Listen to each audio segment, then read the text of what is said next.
Hello and welcome to the career shaper. मैं हूं सुभाष पोद्दार। ये set fly as a solid waste के ऊपर बनाया गया है, जिसमें इसकी मात्रा एवं स्रोत, रासायनिक संरचना, इसका वर्गीकरण और इसके निपटान पर चर्चा की गई है। जैसा कि मैंने पिछले वीडियो में कहा था कि फ्लाई एश पर और डिटेल से चर्चा की जाएगी, तो आइए इस वीडियो में इन चारों चीज़ों पर चर्चा करते हैं। फ्लाई ऐश की मात्रा एवं स्रोत ये है। इसका उत्पत्ति का स्रोत क्या है? ईंधन के रूप में कोयले का दहन, यही इसका उत्पत्ति का स्रोत है। यहीं से जनरेट होता है फ्लाई ऐश। स्पेशली टीपीपी से यानी ताप विद्युत संयंत्रों से जो बड़ी मात्रा में ठोस अपशिष्ट के रूप में उत्पन्न होता है, वो फ्लाई ऐश ही है। जनरली 1 मेगावाट विद्युत उत्पादन में लगभग 12 टन कोयले की खपत होती है। इस पॉइंट को नोट करेंगे। 1 मेगावाट इलेक्ट्रिसिटी जनरेशन में लगभग 12 टन कोयले की खपत होती है। ये इम्पोर्टेंट पॉइंट है। सामान्य गुणवत्ता के कोयले में भार के अनुसार फ्लाई ऐश की मात्रा लगभग 30% पाई जाती है। ये भी पॉइंट नोट करने योग्य है। जिसमें क्वालिटी सामान्य किस्म की होती है, उस कोयले में भार के अनुसार फ्लाई ऐश की मात्रा लगभग 30% पाई जाती है। अब फ्लाई ऐश आकलन का कुछ हिसाब किताब लगाया गया है। फ्लाई ऐश उत्पादन के आकलन का, तो ये कितना है? 90 मिलियन टन प्रति वर्ष। हालांकि ये थोड़ा पीछे का डाटा है, जो केंद्रीय प्रदूषण नियंत्रण board, ministry of environment and forest द्वारा जारी किया गया अप्रैल 2010 की पुस्तिका में मेंशन किया हुआ है। कितना है? 90 मिलियन टन प्रति वर्ष। अभी कुछ इसका रेशियो बदला होगा, लेकिन ये भी डेटा याद रखना है। आइए अब इसकी रासायनिक संरचना पर बात करते हैं। फ्लाई ऐश की रासायनिक संरचना यानी इसका केमिकल जो होता है, ये कंपोजिशन, वो सब पढ़ना है। कोयले के जलने के उपरांत बनने वाली राख विलंबित कणों के रूप में अन्य गैसों के साथ वायुमंडल में निकलती है। ये तो होगा ही। चिमनी से जो धुआं निकलता है, उसके साथ राख भी उड़ता है, और वो राख जो है एटमॉस्फेयर में जाता है, और वहाँ जाके जो भी गैसियस मिक्सचर है, उसमें जो सस्पेंडेड पार्टिकल्स है, विलंबित कण है, उसमें वो मिक्स हो जाता है। फ्लाई ऐश के कण, अब देखिए इसका कण कैसा होता है, पार्टिकल कैसा होता है, अक्रिस्टलीय या क्रिस्टलीय। और इसका आकार कैसा होता है? 0.5 माइक्रोन से लेकर 100 माइक्रोन तक। इस पॉइंट को नोट कीजिएगा। इसका जो साइज है फ्लाई ऐश का, 0.5 माइक्रोन से 100 माइक्रोन तक होता है।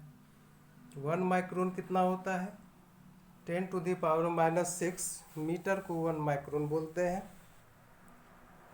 यानी 1 मीटर को जब हम 1 मीटर का जब 10 लाखवां हिस्सा लेंगे, तो वो माइक्रोन होता है। और एसआई यूनिट में इसको 10⁻⁻6 मीटर बोलते हैं, 1 माइक्रोन। नेक्स्ट में है अक्रिस्टलीय फ्लाई ऐश के कण गोल एवं चिकने होते हैं। अब कण कैसा होता है?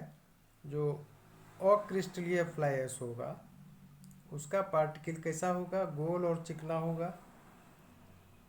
जो क्रिस्टलीय होगा, यानी कि रवा के रूप में होगा फ्लाई ऐश, उसका कण नुकीला और दरदरा होगा। इस पॉइंट को भी नोट रखना है, और ऊपर वाले पॉइंट को भी नोट रखना है। सिलिकॉन एवं कैल्शियम ऑक्साइड के अतिरिक्त इसमें एल्यूमिनियम ऑक्साइड और आयरन ऑक्साइड की उपस्थिति भी पाई जाती है। This point to be noted also. Silicon एवं कैल्शियम ऑक्साइड के अलावे इसमें क्या होता है, एल्युमिनियम ऑक्साइड और आयरन ऑक्साइड। अब आइए इसके क्लासिफिकेशन पर, वर्गीकरण में इसकी दो श्रेणियों को पढ़ा जाता है, क्लास एफ और क्लास सी। ये इसका कुछ कोड वर्ड है, ASTM C618, class F and class C, इसी दोनों का अध्ययन किया जाएगा। आइए, ऐसा वर्गीकरण जो है इसमें उपस्थित कैल्शियम, सिलिकॉन, एल्युमिनियम और आयरन अवयवों की मात्रा के अनुसार किया गया है। ये जो दोनों टाइप का वर्गीकरण है, इसमें उपस्थित कैल्शियम, सिलिकॉन, एल्युमिनियम और आयरन का जो एलिमेंट होता है उसके मात्रा के अनुसार किया गया है। फ्लाई ऐश की रासायनिक गुणवत्ता जलाए जाने वाले कोयले के रासायनिक गुणों के अनुसार होती है। ये भी जानना जरूरी है कि फ्लाई ऐश का जो केमिकल प्रॉपर्टी है वो किसके प्रोपोर्शनल होगा, जलाया गया जो कोयला है उसका रासायनिक प्रॉपर्टी कैसा है, इस बात पे डिपेंड करेगा। अब आइए पहले classification class F fly ash पर। ये क्लास एफ फ्लाई ऐश ये कैसा होता है, कठोर एवं पुराने, अच्छा ये कैसे उत्पन्न होता है, कठोर एवं पुराने एंथ्रेसाइड और बिटुमिनस कोयले को जलाने से क्लास एफ श्रेणी की फ्लाई ऐश उत्पन्न होती है। This point to be noted. Anthracite और बिटुमिनस ये तो अच्छी क्वालिटी का कोयला माना जाता है और ये कठोर होता है, पुराना होता है। इसको जब जलाते हैं तो क्लास एफ श्रेणी का फ्लाई ऐश उत्पन्न होता है। इसमें 10% से कम CaO उपस्थित होता है, कैल्शियम ऑक्साइड। इस फ्लाई ऐश से सीमेंट बनाने के लिए सोडियम सिलिकेट को मिलाया जाता है। ये क्वेश्चन है, ये तीनों पॉइंट क्वेश्चन है कि क्वेश्चन पूछेगा कि किस श्रेणी के फ्लाई ऐश में सोडियम सिलिकेट को मिलाया जाता है सीमेंट के निर्माण में, तो आपको आंसर करना होगा क्लास एफ श्रेणी। ये तीनों पॉइंट नोट कर लीजिएगा। अब आइए क्लास सी फ्लाई ऐश में। इसमें नए लिग्नाइट या सब बिटुमिनस कोयले को जलाने से क्लास सी फ्लाई ऐश उत्पन्न होता है। This point to be noted also. नए लिग्नाइट या सब बिटुमिनस हुआ बिटुमिनस का जो क्वालिटी है कोयला का, उससे जो नीचे के क्वालिटी का बिटुमिनस कोयला है वो कोयला, और नया लिग्नाइट, इस तरह के कोयले को जब जलाएंगे तो ये क्लास सी फ्लाई ऐश उत्पन्न होगा। इस फ्लाई ऐश में स्वयं सीमेंटीकरण के गुण होते हैं। ये भी क्वेश्चन बनेगा कि किस श्रेणी के फ्लाई ऐश में स्वयं सीमेंटीकरण के गुण पाए जाते हैं, तो ये क्लास सी होगा आंसर। पानी की उपस्थिति में ये कठोर हो जाती है, ये तो होगा ही, जब इसमें सीमेंटीकरण का गुण है तो पानी का जो उपस्थिति होगा उससे कठोर हो जाएगा ही। इसमें लाइम या CaO की मात्रा 20% से अधिक होती है। ये सब पॉइंट आप याद रखिए, ये क्वेश्चन बनेगा ये सब। क्लास सी श्रेणी के कोयले में CaO की मात्रा 20% से अधिक होती है, जबकि क्लास एफ में 10% के अबाउट होता है। ये भी याद रखना है। इसमें सीमेंट निर्माण हेतु क्लास एफ फ्लाई ऐश के समान किसी अभिकर्मक को मिलाए जाने की आवश्यकता नहीं होती। जैसे क्लास एफ में सोडियम सिलिकेट मिलाते थे सीमेंट बनाने में, क्लास सी में ऐसी कोई बात नहीं है। इसमें कोई भी अभिकर्मक या रीएजेंट जिसको बोलते हैं वो नहीं मिलाया जाता है। अब आइए इसके निपटान पर, फ्लाई ऐश का डिस्पोजल पर।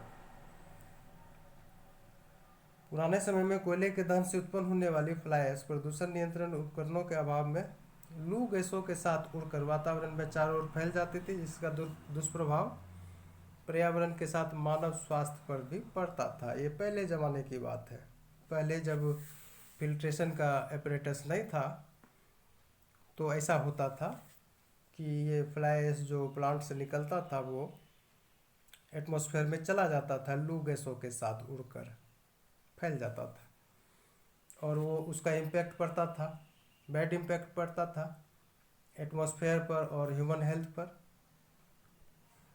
लेकिन जैसे जैसे तकनीक का विकास हुआ, वर्तमान समय में क्या हो गया, वर्तमान समय में यानी मॉडर्न एज में इलेक्ट्रोस्टैटिक प्रेसिपिटेटर, बैग फिल्टर या अन्य प्रदूषण नियंत्रण उपकरणों के माध्यम से इन्हें वातावरण में जाने से रोका जाता है। ये सब टर्म याद रखना, इलेक्ट्रोस्टैटिक प्रेसिपिटेटर, बैग फिल्टर, ये सब टर्म है जिससे कि इसको वातावरण में जाने से रोका जाता है। और इवन टुडे, आज भी विश्व भर में कुल उत्पादित होने वाली फ्लाई ऐश के 65% से अधिक भाग का परिवहन लैंडफिल साइट में किया जाता है। लैंडफिल साइट होता है वो प्लांट के आसपास बनाया जाता है, बड़ा बड़ा गड्ढा खोद के। तो आज भी ऑल ओवर वर्ल्ड में फ्लाई ऐश का जो भी मात्रा उत्पादित होता है उसका 65% लैंडफिल साइट में जाके डंप कर दिया जाता है। भारत में लगभग 40,000 एकड़ यानी 160 स्क्वायर किलोमीटर क्षेत्रफल में फ्लाई ऐश का भंडारण किया जाता है। और जैसे जैसे समय बीतता है तो भूमि की उपलब्धता और उसकी कीमत में भी बदलाव होता है। तो इसके मद्देनज़र फ्लाई ऐश के वैकल्पिक उपयोगों के बारे में विचार किया गया है सीरियसली। और इन विकल्पों का महत्व इसलिए भी है क्योंकि इसके उपयोग से अन्य संसाधनों की खपत कम होती है और उसका संरक्षण किया जा सकता है। तो फ्लाई ऐश के वैकल्पिक उपयोग के बारे में क्यों सोचा गया, उसका आंसर ये है, इससे अन्य संसाधन बचेंगे, संरक्षित होंगे। तो ये सेट यहीं तक था। नेक्स्ट वीडियो में फ्लाई ऐश यूटिलाइजेशन को लाया जाएगा, उस पर चर्चा की जाएगी और फिर उसकी समस्या पर चर्चा की जाएगी। तब तक के लिए आप इसमें बहुत क्वेश्चन बन रहा है, इसको आप नोट करें और एग्ज़ाम के लिए उसको प्रिजर्व करके रखें, बार बार रिवाइज करें। Thank you very much.